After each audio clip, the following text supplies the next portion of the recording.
Today, Bobi Wine came out and revealed that he met with Jimmy Akena. We all know the 2026 election is shaping up, and some of the time the opposition tries to build how they are supposed to work together.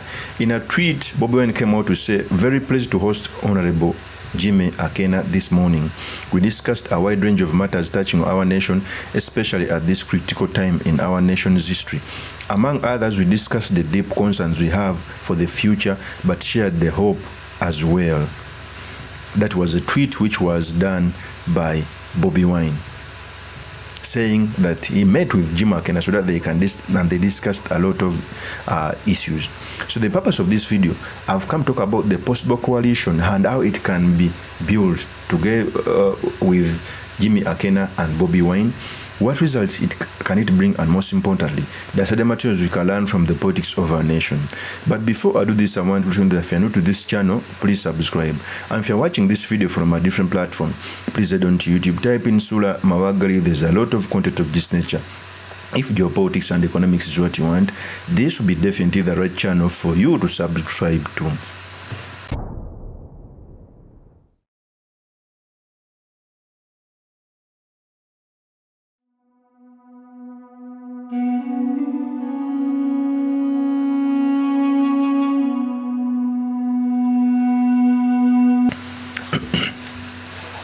First of all, I want to tell everybody watching this video that after the NRM is gone, there will be no party that can get a representation across the entire country. Even after the NRM beating up people, subjugating people, blocking people to reach some districts in campaign, it didn't get a representation across Africa, because in each and every country, in each and every cycle of an election, opposition presidential candidates are blocked in entering some districts. Kizza Besigye, after election, is complaining that almost 36 districts, he did not go there after blocking. Bobi Wine was blocked from certain districts, almost 46 of them. Okay? But also, even if he's allowed, every person is allowed to go whichever region he goes. After NRM is gone, there is no political party that will have a representation across Africa. And by the way, it is normal.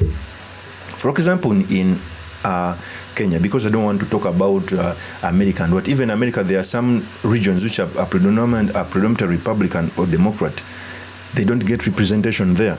So it is totally normal for a political party to get power without being represented across the country. It is very, very, very normal.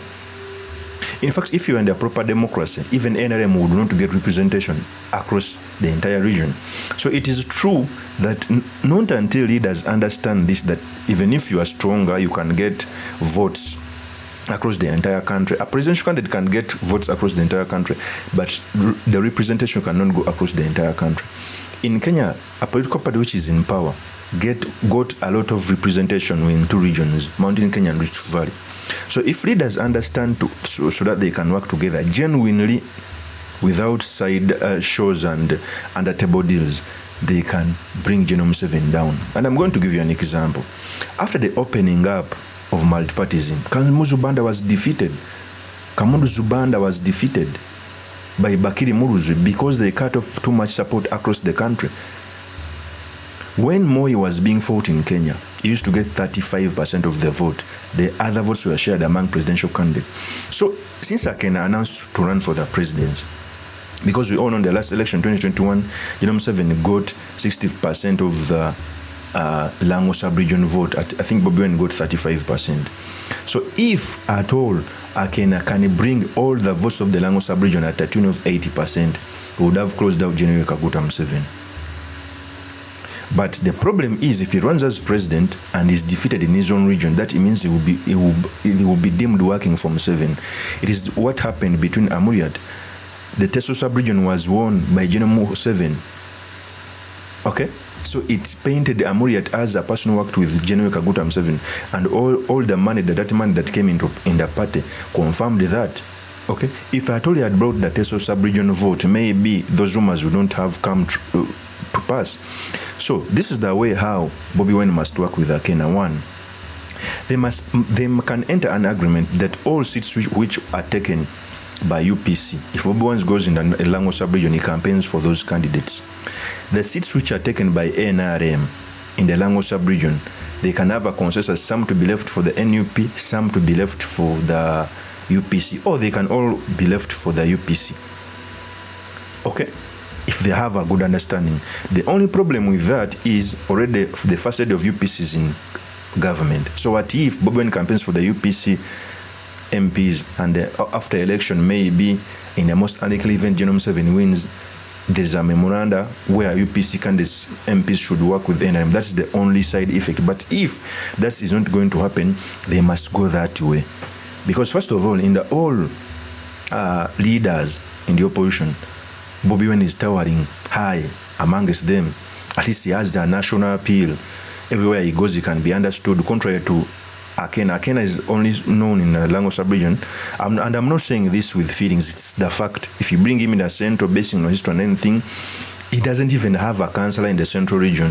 If you take him in the western, it's not, UPC is not well received. Yet, NUP can be received in Busoga. There are some representation in the north. So Bobi Wine is towering amongst all of them. So the issue is working together.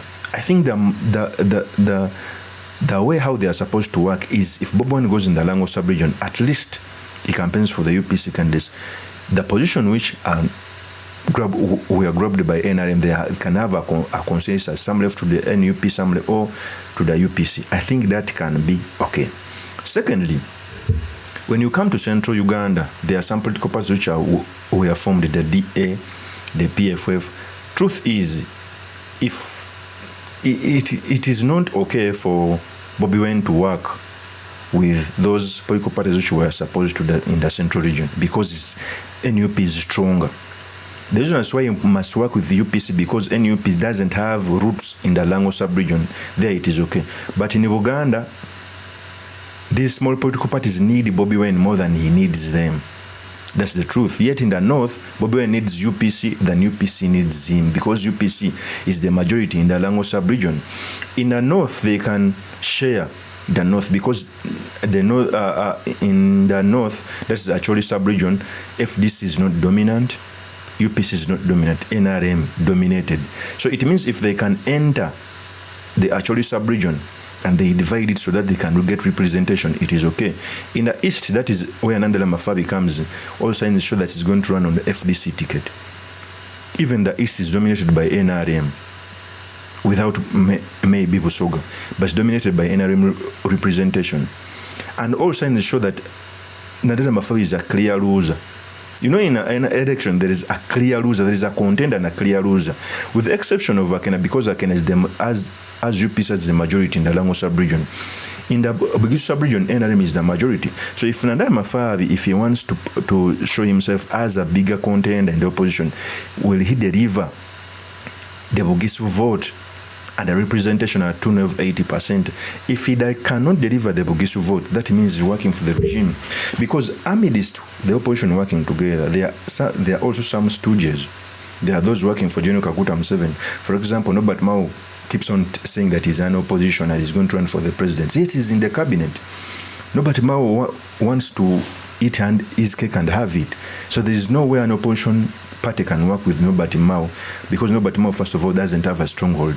Majority of his members of parliament are gotten from Buganda, and some normally cross in each and every election.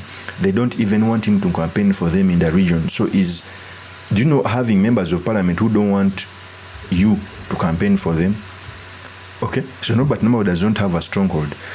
The coalition must be with people who have strongholds there, so that everyone can bring his stronghold together. Because we all know Buganda, NUP won, Busoga, NUP won the vote, but he didn't get a representation. I hope this time round they get a representation. Okay? The North, truth be said, Akena and most especially in the Lango sub-region, is a force to reckon with. They can find a way how to work together. Of course, being vigilant, because the First Lady is with the NRM. So for me, I welcome the coalition and the working of together, because in that way, we can close out General Museveni. At least, first of all, get representation in parliament, because even representation in parliament is required to take away the dictatorship. Of course, that's my opinion. Do me a question by commenting about this.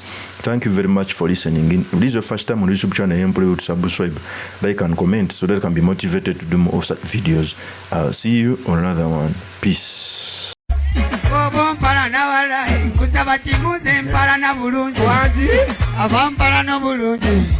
Nange benjagala obulungi.